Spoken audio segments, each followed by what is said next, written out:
Hello students आज हम +1 physics second unit है वो स्टार्ट करते हैं। सेकेंड यूनिट हमारे पास जो है उसका नाम है काइनेमेटिक्स। और काइनेमेटिक्स हमें एनसीईआरटी के अंदर 2 चैप्टर्स में दे रखी है। जो पहला चैप्टर है वो आपका चैप्टर नंबर 3 है और दूसरा जो चैप्टर है वो है चैप्टर नंबर 4। चैप्टर नंबर जो 3 है उसका नाम है motion in a straight line और जो सेकंड चैप्टर है वो है motion in plane. Motion in straight line में हम बेसिक कंसेप्ट पढ़ेंगे। रेस्ट क्या होता है, मोशन क्या होता है, मोशन कितनी टाइप का होता है, स्पीड क्या होती है, वेलोसिटी क्या होती है, एक्सेलरेशन क्या होता है, और हम आपस में कुछ इक्वेशन बनाएंगे जिसकी हेल्प से हम न्यूमेरिकल्स को सोल्व करेंगे। जब हम मोशन इन प्लेन में जाएंगे तो यहाँ पे हम वेक्टर्स आप ऑलरेडी स्टडी करवा चुका हूँ आपको, फिर भी आएंगे आपके पास, और मेन बड़ा इंपॉर्टेंट टॉपिक आएगा प्रोजेक्टाइल, वो हम यहाँ पे स्टडी करेंगे।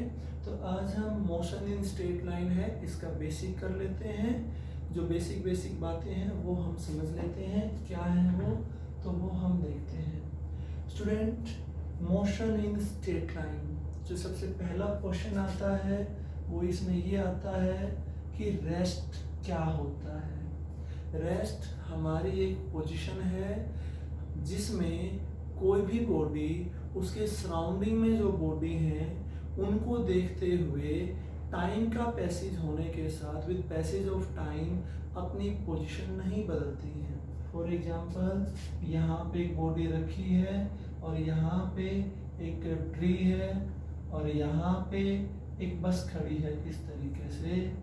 तो समय चेंज हो रहा है, आज कल परसों, नेक्स्ट डे, लेकिन इनके बीच की ये जो डिस्प्लेसमेंट है, ये जो पोजीशन है, ये चेंज नहीं हो रही है। तो हम बोलेंगे इन दोनों बॉडीज को देखते हुए ये बॉडी किसमें है, रेस्ट में। मोटी सी बात ये है, a body is said to be in rest if it does not change its position with surrounding with passage of time. जब अपने सराउंडिंग की बॉडी के हिसाब से एक बॉडी अपनी पोजीशन टाइम चेंज होने पे भी चेंज ना हो तो हम कहेंगे वो बॉडी किसमें है, रेस्ट में। इसके उल्टा यदि टाइम बदलने पे सराउंडिंग की जो बॉडी थी उनके अकॉर्डिंग वो बॉडी अपनी पोजीशन चेंज करने लग जाए, ये ब्लैक बोर्ड कल भी यही था, आज भी यही है, हो सकता है आगे भी यही हो, टाइम तो रोज बदल रहा है, लेकिन इस दीवार के हिसाब से, छत के हिसाब से, फर्श के हिसाब से ये मुझे रोज उसी पोजीशन पे फिक्स फील होता है। तो ये किस में हो गया, रेस्ट में। लेकिन जब हम कहीं जाते हैं या बहुत सी चीज़ें ऐसी होती हैं, आप ये देखते हो, आप सड़क पे चलती बस को देखते हो, आप फैन को देखते हो, इनकी जो चलती बस है इसकी पोजीशन समय के साथ लगातार चेंज हो रही है। तो ऐसी बॉडी जिनकी पोजीशन सराउंडिंग के हिसाब से चेंज हो रही है, हम उन बॉडी को बोलेंगे वो किस में है, मोशन में। अच्छा, रेस्ट और मोशन दोनों एक दूसरे के रिलेटिव हैं। रिलेटिव का क्या मतलब है, एक सिचुएशन में एक बॉडी आपको रेस्ट में फील होती है तो ठीक उसी समय वही बॉडी किसी और सिचुएशन के हिसाब से हमें मोशन में भी फील हो सकती है। आप एक बस के अंदर बैठे हो, यहाँ पे बस का ड्राइवर है, यहाँ पहला पैसेंजर है, यहाँ पे दूसरा पैसेंजर है। तो ये पैसेंजर और ये पैसेंजर और ये ड्राइवर तीनों ही बैठे थे। तो इस पैसेंजर के हिसाब से ये ड्राइवर किस में है, ये पैसेंजर रेस्ट में है और ड्राइवर भी किस में है, रेस्ट में है। लेकिन इन्हीं चीज़ों को जो बस के बाहर से कोई ऑब्जर्व करेगा तो उसको ये किस में दिखाई देंगे, मोशन में। यानी कि एक सिचुएशन पे ये रेस्ट में था पर दूसरी सिचुएशन पे किस में फील हो रहा है, हमें मोशन में। अच्छा, अगला जो पॉइंट हमारे पास आएगा वो ये आएगा कि पॉइंट मास ऑब्जेक्ट क्या होता है। पॉइंट मास ऑब्जेक्ट क्या होता है, तो स्टूडेंट अगर कोई ऑब्जेक्ट अपने डायमेंशनल के हिसाब से डायमेंशनल के तुलना में बहुत ज़्यादा डिस्टेंस ट्रैवल कर दे तो उस बॉडी को हम कैसी बॉडी अज्यूम कर लेते हैं, पॉइंट मास ऑब्जेक्ट। वापिस समझ लो, मैं एक एग्जांपल देता हूँ कि यहाँ पे सपोज कर लो एक चूहा है और वो चूहा काफ़ी छोटा है लेकिन वो यहाँ से पैदल पैदल अमेरिका चला जाए। अब आप एक चीज़ ऑब्जर्व करो, उसकी साइज, उसके डायमेंशनल क्या थे, बहुत छोटे थे, लेकिन जो उसने डिस्टेंस ट्रेवल किया वो बहुत ही ज़्यादा था। तो उसकी तुलना में उसको हम क्या कंसीडर करेंगे, उसको हम क्या बोलेंगे, पॉइंट मास ऑब्जेक्ट। आप यहाँ से कार लेके श्रीलंका पाकिस्तान तक चले जाओ, आपकी कार की साइज़ बहुत छोटी है लेकिन आप जो दूरी ट्रैवल करते हो बहुत ज़्यादा है, तो उस दूरी के हिसाब से आपकी जो कार है वो क्या बोली जाएगी, पॉइंट मास ऑब्जेक्ट। ओके, अच्छा, ये जो मोशन है किसी भी बॉडी का, इसको हम 3 कैटेगरी में डिवाइड करते हैं। पहला मोशन होता है ट्रांसलेटरी, या इसको बोल देंगे रेक्टिलिनियर मोशन, रेक्टिलिनियर। दूसरा आपका होता है रोटेटरी या सर्कुलर, और तीसरा आपका होता है वाइब्रेटरी या ओसिलेटरी। तीनों पॉइंट्स को समझो। मोशन 3 कैटेगरी में हम डिवाइड करते हैं, ट्रांसलेटरी या रेक्टिलिनियर, दूसरा मैंने लिखा रोटेटरी या सर्कुलर, तीसरा मैंने लिखा वाइब्रेटरी या ओसिलेटरी। तो देखो, ट्रांसलेटरी या रेक्टिलिनियर मोशन क्या होता है। तो स्टूडेंट्स, अगर एक पॉइंट मास ऑब्जेक्ट है, पॉइंट मास ऑब्जेक्ट, या आप बोल दो कोई पार्टिकल था, अगर ये particle straight line path travel करता है तो इसके मोशन को हम क्या नाम देंगे, रेक्टिलिनियर। देखो, पॉइंट मास ऑब्जेक्ट बोला है मैंने, कोई भी पार्टिकल या कोई भी body which behaves like a point mass object, अगर वो स्ट्रेट लाइन चलती है तो उसका मोशन क्या कहलाएगा, रेक्टिलिनियर मोशन।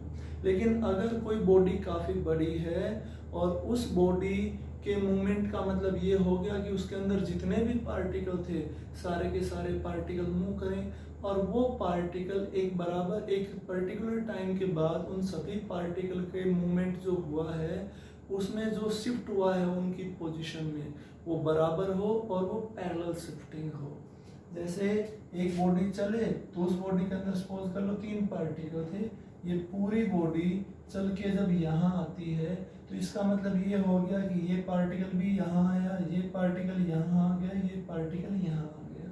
तीनों पार्टिकल का पाथ एक दूसरे के पैरेलल है, उस गिवन इंटरवल में तीनों ने जो पाथ ट्रेवल किया है उसकी लेंथ भी सेम है। तो इस समय हम इस मोशन को क्या नाम देंगे, ट्रांसलेटरी। बेसिकली रेक्टिलिनियर एक पार्टिकल के लिए है, ट्रांसलेटरी किसी बॉडी के लिए जिसमें ढेर सारे पार्टिकल हैं। अच्छा, अब आ जाओ रोटेटरी या सर्कुलर क्या होता है। तो स्टूडेंट, अगर एक पॉइंट मास ऑब्जेक्ट या कोई पार्टिकल एक फिक्स पॉइंट के चारों तरफ ऐसे चक्कर काटता है तो हम बोलेंगे उसका मोशन कैसा है, सर्कुलर। लेकिन जब एक पूरी बॉडी यहाँ पे चक्कर काटने लग जाए तो इसका मतलब उस बॉडी के सभी पार्टिकल भी क्या काट रहे हैं, चक्कर। जिस एक्सिस के चारों तरफ ये चक्कर काटते हैं उस एक्सिस को नाम देते हैं एक्सिस ऑफ रोटेशन। वापिस समझ लो, यदि कोई पॉइंट मास ऑब्जेक्ट या कोई पार्टिकल है वो एक फिक्स पॉइंट के चारों तरफ चक्कर काटता है तो उसका मोशन सर्कुलर है। लेकिन जब एक बॉडी किसी पॉइंट के चारों तरफ चक्कर काटती है इसका मतलब उस बॉडी के अंदर जितने भी पार्टिकल थे वो सारे के सारे उस एक्सिस के साथ चक्कर काट रहे हैं, सभी एक पर्टिकुलर इंस्टेंट पे जो एंगल बना रहे हैं वो सेम है, तो हम उस मोशन को नाम देंगे रोटेटरी या सर्कुलर। अच्छा, वाइब्रेटरी या ओसिलेटरी क्या होता है। तो आपके पास मोबाइल फ़ोन है, उसमें वाइब्रेशन का ऑप्शन है, फ़ोन आता है तो ऐसा ऐसा चलता है। मतलब एक बॉडी ये उसकी मीन पोजीशन थी, इधर जाती है फिर इधर आती है फिर इधर जाती है फिर इधर आती है। अगर एक बॉडी अपनी मीन पोजीशन के टू एंड फ्रो या अप एंड डाउन जाए तो उसके मोशन को हम क्या बोलेंगे, वाइब्रेटरी या oscillatory. I repeat again, rest का मतलब है टाइम तो बदले पर सराउंडिंग की बॉडी के कंपैरिजन में उस बॉडी की पोजीशन ना बदले। लेकिन यदि टाइम बदले और सराउंडिंग की बॉडी की पोजीशन के कंपैरिजन में उसकी पोजीशन भी बदले तो हम कहेंगे वो मोशन में है। और एक बॉडी एक सिचुएशन में मोशन में है तो वही बॉडी उसी समय दूसरी सिचुएशन में कैसी फील हो सकती है, रेस्ट में भी हो सकती है, मतलब दोनों रिलेटिव हैं। अगर एक बॉडी अपने डायमेंशनों की तुलना में बहुत ज़्यादा डिस्टेंस ट्रेवल करती है तो उसे क्या नाम देते हैं, पॉइंट मास ऑब्जेक्ट। मोशन को हम 3 कैटेगरी में डिवाइड करते हैं, ट्रांसलेटरी या रेक्टिलिनियर। एक पार्टिकल या point mass object straight line चले तो उसका मोशन रेक्टिलिनियर है, पूरी बॉडी स्ट्रेट लाइन चले तो हम उस मोशन को ट्रांसलेटरी बोल देते हैं। एक पार्टिकल ऐसा घूमता है, वो सर्कुलर है, पूरी बॉडी भी घूमेगी तो उसको रोटेटरी बोल देंगे। सिंपली ऐसे ही था। अच्छा, अब सवाल हमारे पास आता है कि 1 डायमेंशनल मोशन क्या होता है, 2 डायमेंशनल मोशन क्या होता है और 3 डायमेंशनल मोशन क्या होता है। तो वो समझने से पहले हम एक चीज़ डिस्कस कर लेते हैं कि मोशन को एनालिसिस करने के लिए हमें एक रेफरेंस पॉइंट की ज़रूरत पड़ती है। रेफरेंस पॉइंट या कोई भी ऐसा पॉइंट जो क्या होता है, किसी पर्टिकुलर जगह फिक्स होता है, फिक्स पॉइंट की ज़रूरत पड़ती है। ठीक है, ऐसे रेफरेंस पॉइंट या फिक्स पॉइंट, देखो अब आप एक बात समझ लो, अगर आपने मेरी पोजीशन ऑब्जर्व करनी है कि मैं 2 बजे कहाँ था, 3 बजे कहाँ था, तो आपको कोई ना कोई फिक्स पॉइंट लेना पड़ेगा, रेफरेंस मार्क लेना पड़ेगा कि उस समय ये यहाँ था, अब उस बॉडी के हिसाब से यहाँ चला गया। तो अभी हम समझेंगे फ्रेम ऑफ रेफरेंसेस क्या होते हैं। फ्रेम ऑफ रेफरेंसेस, ठीक है। तो फ्रेम ऑफ रेफरेंसेस क्या होता है, तो ये समझने के लिए पहले मैं समझाता हूँ रेफरेंस पॉइंट क्या होता है। रेफरेंस पॉइंट या फिक्स पॉइंट क्या होते हैं। जनरली हम किसी भी बॉडी की पोजीशन को स्पेसिफाई करने के लिए रेक्टेंगुलर कोऑर्डिनेट सिस्टम को लेते हैं। रेक्टेंगुलर कोऑर्डिनेट सिस्टम के अंदर 3 एक्सिस होती हैं। 3 एक्सिस कौन कौन सी होती हैं, X axis, Y axis, Z axis, और तीनों एक्सिस एक दूसरे के क्या होती हैं, perpendicular. They are like this. ये आपके पास एक्स एक्सिस हो गई, ये वाई एक्सिस हो गई, और एक एक्सिस आपकी तरफ आ गई तो उसको बोर्ड पे मैं ऐसे दिखा दूंगा, ये जेड एक्सिस हो गई। तीनों के बीच में आप इस तरीके से समझ सकते हो, ये जो 3 एक्सिस मैंने बताई हैं ऐसे हैं। ये देखो एक्स एक्सिस, ये आपकी वाई एक्सिस, और ये कौन सी हो गई, जेड एक्सिस। इसका मतलब ये हो गया कि यदि मुझे नीचे जाना है, ऊपर यदि प्लस वाई है तो नीचे माइनस वाई, इधर प्लस एक्स है तो इधर माइनस एक्स, इधर प्लस जेड है तो पीछे माइनस जेड हो जाएगा। तो ऐसे सिस्टम को हम नाम देते हैं रेक्टेंगुलर कोऑर्डिनेट सिस्टम। ये आप पहले भी स्टडी कर चुके हो, जहाँ पे तीनों परपेंडिकुलर एक्सिस काटती हैं। इस पॉइंट को हम रेफरेंस पॉइंट नाम दे देते हैं, इसको ओ से डिनोट कर सकते हो आप। अब अगर आपकी पोजीशन हमने समझनी है तो हम ये समझ लेंगे कि जहाँ पे तीनों एक्सिस कट कर रही हैं, यहाँ पे कोई ऑब्जर्वर खड़ा हुआ है और उस ऑब्जर्वर के पास एक क्लॉक है।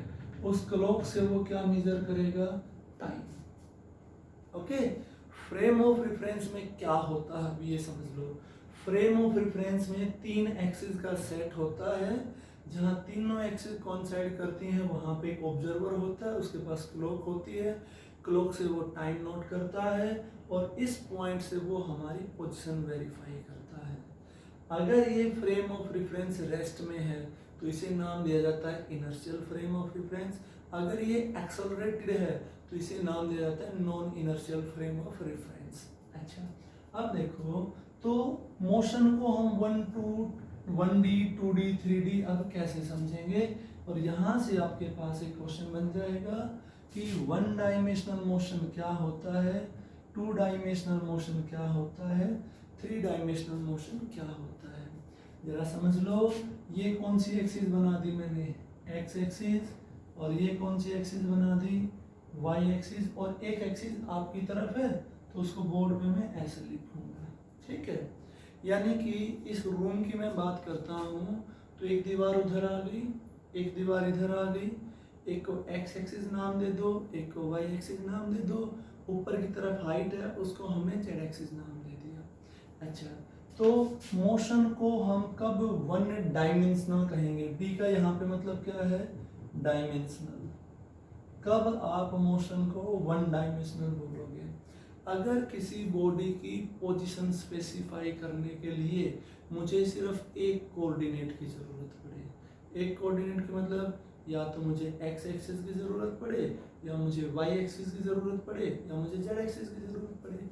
जैसे एक पार्टिकल यहाँ पे है, यहाँ था सुबह 7 बजे, 8 बजे तो भी वो यहाँ रहा, 9 बजे तो भी वो यहाँ रहा। एक तो इस तरीके से समझ लो। एक क्या था, वो पार्टिकल जो मैं बता रहा हूँ पोजीशन स्पेसिफाई करने के लिए मुझे आप ऐसे समझ लो 7 बजे वो यहाँ था, 8 बजे वो यहाँ आया, 9 बजे वो यहाँ आ गया, 10 बजे वो यहाँ आ गया। ठीक है, ध्यान से देखना।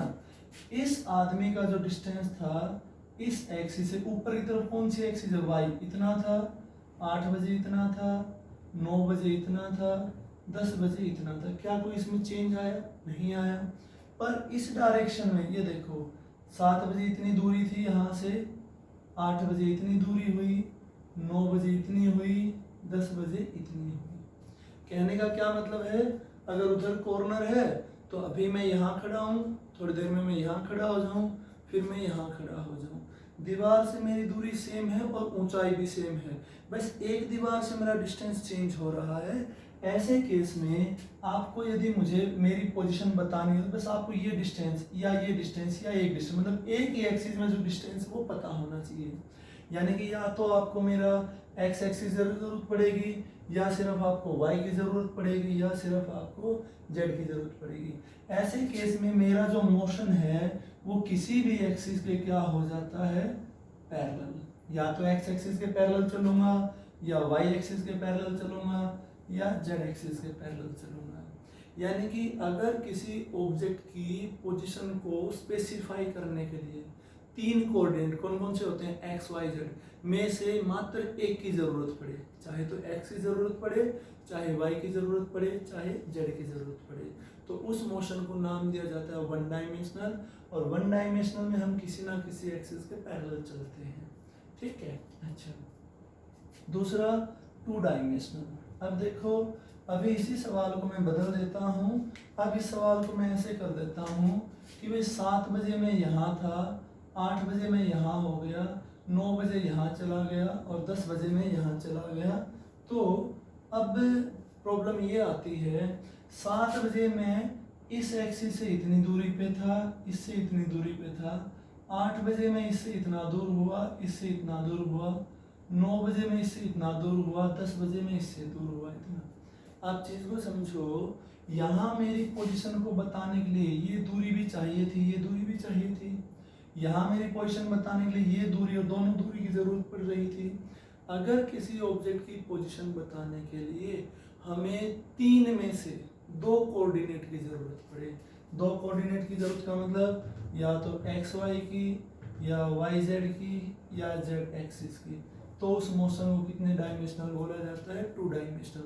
मतलब जब हमारा मोशन किस में होता है? प्लेन में। 1 डायमेंशनल मोशन का मतलब हम किस में चल रहे थे? लाइन में। 2D का मतलब हम किस में चले? प्लेन में। अब देखो, मैं इस बोर्ड पे ऐसे जा रहा हूँ, तो आप बोलोगे सर आप पैरेलल जा रहे हो एक एक्सिस के, तो आपका मोशन 1D है, लेकिन इस बोर्ड पे मैं ऐसे आ रहा हूँ, ऐसे। अब आप क्या बोलोगे? मेरी पोजीशन बताने के लिए आपको इस एक्सिस की ज़रूरत भी पड़ेगी, इस एक्सिस की ज़रूरत भी पड़ेगी, तो आप बोलोगे कि मेरा मोशन कितने डी में हो गया? 2D में। 2D का मतलब प्लेन में। अगर मैं एग्जाम्पल की बात करूँ तो एक सीधी ट्रेन जा रही है, वो 1D हो गया। सीधी सड़क जा रही है, 1D हो गया। लेकिन आप अपने खेत में कभी इधर टहल रहे हो, कभी उधर टहल रहे हो, तो आपका मोशन 2D हो गया। मैं आगे जा रहा था, सड़क में मोड़ आ गया, तो मोड़ के साथ मैं भी मुड़ गया, तो अब मेरी पोजीशन, अब मेरा मोशन 2D में हो गया। अब तीसरे पॉइंट पे आते हैं 3D पे। अब 3D में क्या था? अब 3D में ऐसा था, इस रूम में एक दीवार इधर है, एक दीवार इधर है, एक दीवार ऊपर है। अगर मैं ऐसा चला 1D, वैसा चला 1D, और ऐसे बीचों बीच कभी उधर आया, कभी पीछे आया 2D। लेकिन 3D में क्या होगा? आपकी पोजीशन बताने के लिए मुझे कितने कोऑर्डिनेट की ज़रूरत पड़ेगी? 3 कोऑर्डिनेट। तीन कोऑर्डिनेट कौन कौन हो गए, एक्स वाई जेड। एक साथ मुझे तीनों कोऑर्डिनेट की जरूरत पड़ेगी। वो एक्स कोऑर्डिनेट भी हो सकता है, वो वाई कोऑर्डिनेट भी हो सकता है और वो जेड कोऑर्डिनेट भी हो सकता है। देखो अब इसको समझोगे कैसे, जैसे आप पतंग उड़ा रहे हो, तो जब पतंग उड़ाते हो या आप ये बोल दो आप एक ऐसे पहाड़ पे जा रहे हो जो जिसमें मोड़ भी आ गया और ऊपर भी जा रहा है। देखो सड़क पे गए और मोड़ आ गया, ऐसा लेवल सड़क पे तो 2D है, सीधे सड़क पे गए 1D, सड़क पे मोड़ आ गया 2D, लेकिन मोड़ के साथ साथ ऊपर भी जा रहे हो तो वो 3D हो जाएगा। आपकी पोजीशन बताने के लिए चिड़िया उड़ रही है, कभी ऊपर चलेगी कभी नीचे चलेगी, तो उसका मोशन कितने डी में कंसिडर किया जाएगा, 3D में।